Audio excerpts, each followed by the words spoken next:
Um desafio a cada nascer e pôr do sol, manter a saúde da nossa mente equilibrada. Diante de tudo que nós estamos vivendo, não é fácil, mas não é de jeito nenhum. Agora, quais técnicas, hábitos, dicas que ainda a gente pode trazer para a nossa rotina e que nos ajudam a não adoecer? Eu vou conversar com o psicólogo Douglas Marcel da Silva Buzoni, que está com a gente via remoto, se não me engano, de Ribeirão Preto, interior de São Paulo. Douglas, bom dia.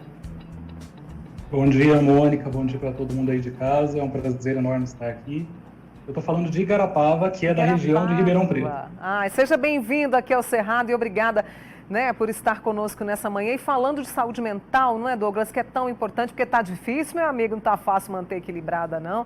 E você tem feito um trabalho também nesse tempo todo de pandemia, cuidando da saúde mental aí das pessoas. O que mais nós podemos fazer, Douglas? Não está fácil de jeito nenhum. O que a gente observa muito é que quem já enfrentava certas dificuldades antes está tendo mais dificuldade agora, quem já estava com depressão, quem já tinha muita ansiedade, quem tinha crises de pânico, que hoje em dia tudo isso é muito normal, né? Infelizmente, hoje em dia isso tudo é muito comum. Mas a gente observa que a pandemia, a Covid, mas a situação da pandemia em si, ela tem agravado alguns sintomas nas pessoas. Dentre eles, angústia, ansiedade, fobia social. Fobia social, geralmente, a gente usa esse termo para falar de pessoas que evitam estar em contato com outras pessoas. Mas eu falo de fobia social no sentido de, existe uma fantasia que praticamente todo mundo está tendo em algum momento, que é a seguinte: se eu estou na rua, se eu estou em algum lugar público, fora da minha casa por alguma razão, precisei de sair de casa, eu começo a acreditar que a Covid está em todo mundo e que todo mundo, em algum momento, corre o risco de me passar. De certa forma, como a gente está lidando com um inimigo invisível, até que não é tão errado a gente pensar assim. Mas a gente precisa de ver em até que ponto que esse medo está me tirando da realidade. O que é um problema muito grande. Aumento das compulsões é outro sintoma. Compulsão alimentar, abuso de drogas, abuso de até assim, relações sexuais que podem ser perigosas de alguma maneira, de modo inconsequente. Hipocondria. O que é hipocondria? Preocupação exagerada com a saúde. Todo mundo tem que preocupar com a saúde, mas a preocupação, eu fico procurando doenças, mais ou menos assim. Então, eu espirrei, eu já estou decretando que eu estou com Covid e que não vai ter como fazer nada, mas eu só espirrei. Meio que dessa forma, medos muito irracionais, né? Um medo exagerado de que ou eu ou alguma pessoa querida vai morrer. O que seria um medo exagerado? Seria a paranoia de que a pessoa, alguém que mora comigo, foi até talvez o supermercado, talvez a padaria, porque precisou de ir. Eu já decreto na minha mente que a pessoa foi infectada e que está condenada. Sabe, tudo isso é muito psicótico, tudo isso aí é de um funcionamento mental bastante adoecido. Mas a gente percebe que a pandemia está maximizando isso em algumas pessoas. E está uma situação bastante difícil da gente lidar. Em alguns casos, a gente percebe até aumento de ideação suicida. Claro que são sempre pessoas que já tinham essa tendência antes. Entendi. Nem todo mundo vai passar por isso. Mas a pandemia tem dado uma mexida na manivela para que a pessoa fique assim. E aí, Douglas, como lidar com isso? Diante disso tudo que você trouxe, é importante todos esses sinais para que a gente possa, perceber em nós e, claro, tomar uma providência. Eu quero que você traga como que a gente lida com isso, o que mais a gente pode fazer. Até li hoje uma pesquisa que mostra que 15 minutos de atividade física, de algum tipo de movimento, pode nos ajudar na saúde mental. Olha, fresquinha a notícia, E você de casa pode participar com a gente, você que está no trabalho, 99897.000. E aí, eu te interrompi, mas quero saber como é que a gente lida com isso, meu amigo. Como que a gente lida com isso? A gente precisa entender primeiro que tudo começa no pensamento. Pode parecer até um pouco óbvio falando dessa forma, mas tudo começa no pensamento. É um princípio básico da psicologia. O pensamento produz o sentimento, os dois juntos produzem o comportamento, certo? Se eu estou me sentindo de uma determinada maneira, eu só estou me sentindo assim porque primeiro eu pensei em alguma coisa que me levou a me sentir daquela forma.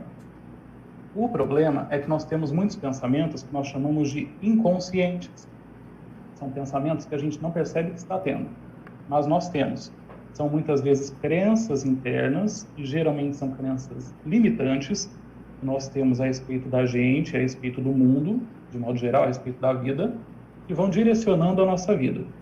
Então, se eu tendo a me sentir mais triste com acontecimentos em geral, e outra pessoa nem tanto, isso está muito relacionado às crenças internas que eu tenho e às crenças daquela pessoa.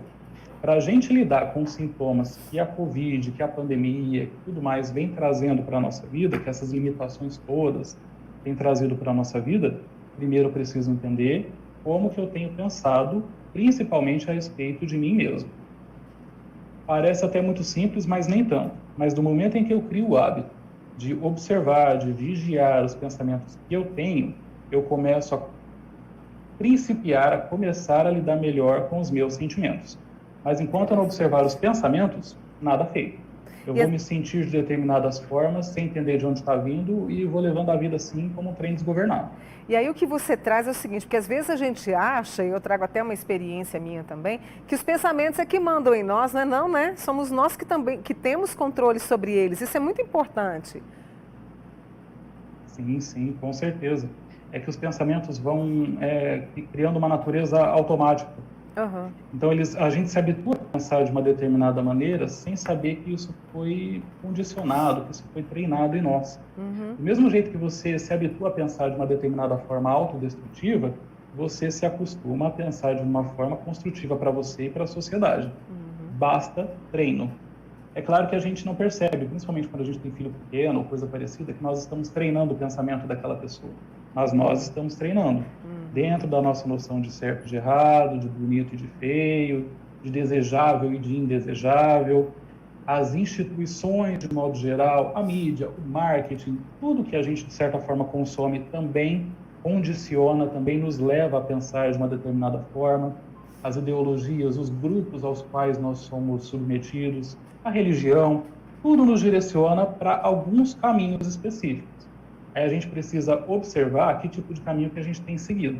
Uhum. Porque aí a gente passa a ter uma certa, vamos chamar de predisposição, uma certa predisposição a ser uma pessoa mais adoecível ou não.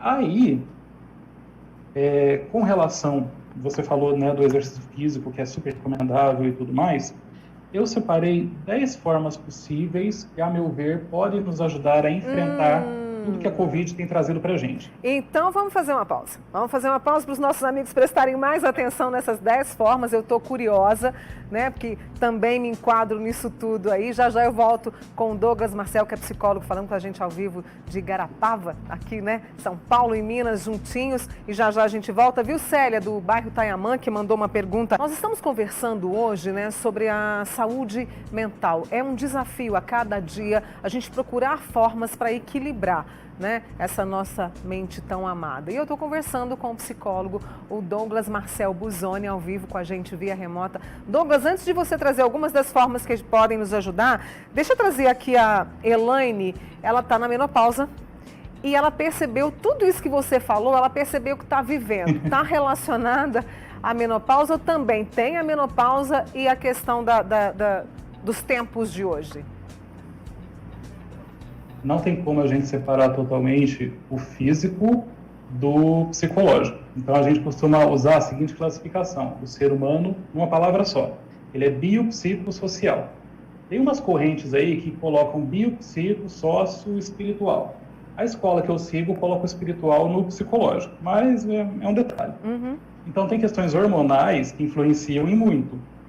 Tá. Por exemplo, durante a adolescência, por exemplo, durante a menopausa, durante a andropausa do homem, mas é bem menos. Mas é bem possível, sim. Uhum. Só que eu digo que não é perdido, de modo algum, ela procurar um psicólogo, uma psicoterapia, fazer uma avaliação para ver. Uhum. Porque, de repente, com a ajuda do profissional, ela consegue atravessar esse período com um pouco mais de tranquilidade. Mas é possível que tenha questões hormonais envolvidas, sim. Douglas, você falou sobre algumas formas que a gente pode trazer. Eu citei a pesquisa, né, que mostra a questão da atividade física. Eu gostaria que você trouxesse essas formas para todos nós agora. Uhum. Eu elenquei 10 possibilidades. Tá. Só que aí depois eu fiquei pensando, vão ser 11, porque tem uma coisa importante que eu deixei subentendido, mas eu não coloquei explícito. Se der tempo, eu vou passar um exercício muito rápido no fim. Se não der, tudo bem, você me avisa e tranquilo. Não, eu vou te interromper porque a gente quer um exercício sim. Vamos lá, vamos começar. Então, beleza, vamos lá. 10 possibilidades de enfrentamento disso tudo que a pandemia está causando na gente e ninguém está ileso. Ninguém está ileso, nós todos estamos no mesmo patamar. Na verdade, alguns estão numa situação, se levarmos em conta situação financeira, social, até de mais risco.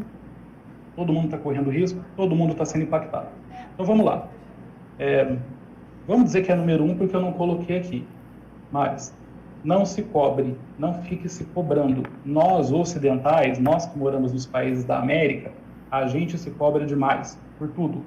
A gente estabelece lá um padrão de perfeição, que na verdade foi estabelecido para a gente, né? A gente estabelece. Isso social. E a gente fica tentando alcançar com relação ao corpo, com relação à mente, com relação à profissão, com relação à família. A mulher ainda é muito cobrada nesse sentido, porque ela tem que ser hoje excelente profissional, excelente mãe, excelente esposa, e assim vai. E aquele que não se encaixa direito no padrão, ele deve ter lá algum problema, ele tem algum transtorno, algum distúrbio, ele tem defeito. E a gente se cobra.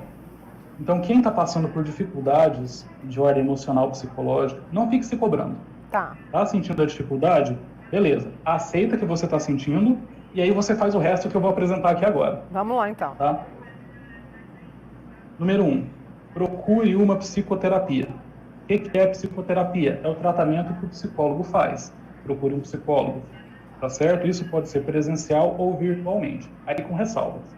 Vamos partir do princípio que o psicólogo já se vacinou, que ele está se cuidando, que ele toma os devidos cuidados no consultório, na entrada e na saída desse paciente.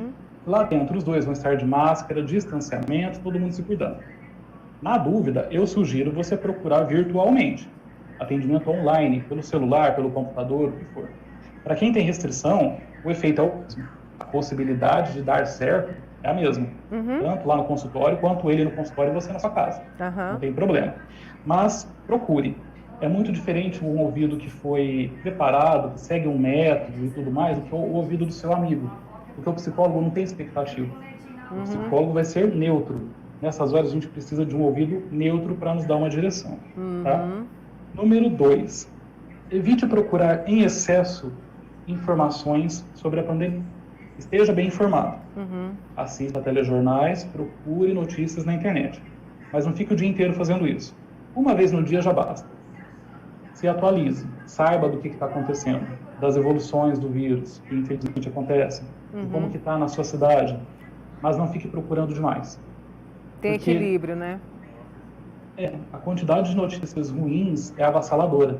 Então, se você já não está legal, isso vai te deixar pior. É por isso. Douglas, eu vou pedir para você acelerar um pouquinho, porque a gente está bem curioso aqui, mas o nosso tempo não é muito a nosso favor, né?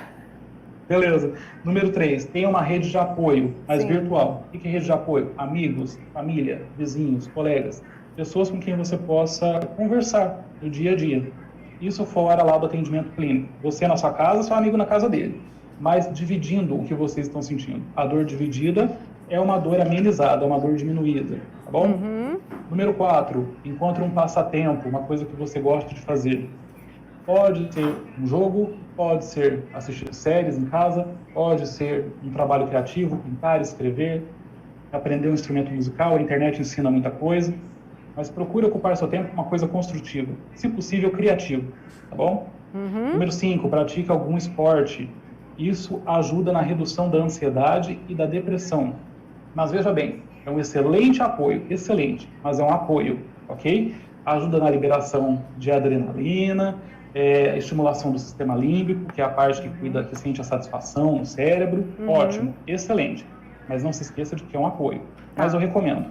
Mas está tudo fechado aqui na minha cidade, ou senão como está aqui, fecha, abre, fecha, abre, fecha, abre. Vá para o ar livre, vá pedalar, vá caminhar, vai correr com distanciamento, tomando os cuidados de máscara. Não tem problema. Mas movimente-se, faça algo fisicamente por você. Número 6, eu vou encostar num ponto sensível, mas eu acho que é muito importante. Número 6, fuja das fake news, sobretudo com relação a medicamentos e a vacina. Quem mata é a doença, não é a vacina, não tem por que ter medo da vacina.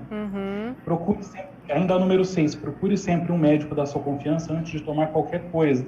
Não é porque a sua vizinha falou que alguém disse para ela que tal medicamento funciona contra, se você tem a suspeita, você vai tomar e vai dar certo. Primeiro, porque você não sabe desse medicamento. Segundo, vai que você está mesmo com a doença, você precisa de um profissional formado, de um médico. Ele vai saber te orientar, ele vai prescrever a medicação correta. Ô Douglas, eu vou ter que te interromper porque o nosso tempo está terminando. Eu queria que você passasse esse exercício para a gente. Ok. O que nós podemos fazer até para os nossos amigos aqui? Tudo bem. Qual que é o exercício? Eu preciso de papel e caneta, super simples. Já é uma forma de você trabalhar o seu pensamento, de você reprogramar, como a gente costuma falar, o seu pensamento. Super fácil. Pegou papel e caneta. No topo, no título, você vai escrever: eu agradeço. E embaixo você vai fazendo uma lista de coisas pelas quais você é grato, você é grata na vida. Seja o que for. Ah, Douglas, mas a minha vida está tão complicada, eu não estou querendo agradecer a ninguém por muita coisa. Não tem problema, agradeça pelas suas complicações, agradeça a você, agradeça a quem você tiver fé, mas coloque uma atitude positiva. Se você procurar, mesmo nas dificuldades, você encontra algo bom. Nossa, eu estou com esse problema está me ensinando a não ser assim, assim, assim, assim. Já tem uma coisa boa. Com isso, sem você perceber, você vai ficando mais otimista. Entendi. Faça com frequência. É super simples, é super fácil, não tem limite. Sempre vai aparecendo mais alguma coisa para você agradecer. Com o tempo, você acostumou a sua mente a ser otimista sem perder o sentido de realidade. É uma coisa tão básica, mas funciona super bem. Vamos fazer isso hoje. Só rapidíssimo, Douglas, a nossa amiga disse que engordou 10 quilos na pandemia e quanto mais tenta emagrecer, mais engorda. Tem a ver também com os pensamentos? Está precisando procurar ajuda? Tem a ver, mas pode ser uma questão biológica, como se diz? Me fugiu a palavra agora. Metabolismo, pode ser um pouco isso. Tem gente que tem uma facilidade maior para engordar. Só que aí é outro princípio básico. O sofrimento, a angústia produz a ansiedade. A compulsão, que seja pela alimentação, que seja o que for, ela entra para tentar segurar a ansiedade. Entendeu? Isso psicologicamente falando. Como não funciona, porque a causa do sofrimento, lembra? O sofrimento, a ansiedade, a compulsão. Como eu não estou tratando o sofrimento, eu vou continuar sofrendo, vira um círculo vicioso. É por isso que existe o efeito sanfona. Emagrece, sim, fica um tempo, depois volta comendo muito. Ou outras compulsões. Quando eu volto demais. É por isso. A causa psicológica ainda está lá. Ela não foi tratada. Geralmente tem a ver com isso. Vamos fazer esse exercício que o Douglas propôs para a gente, controlar os nossos pensamentos, estarmos atentos, né?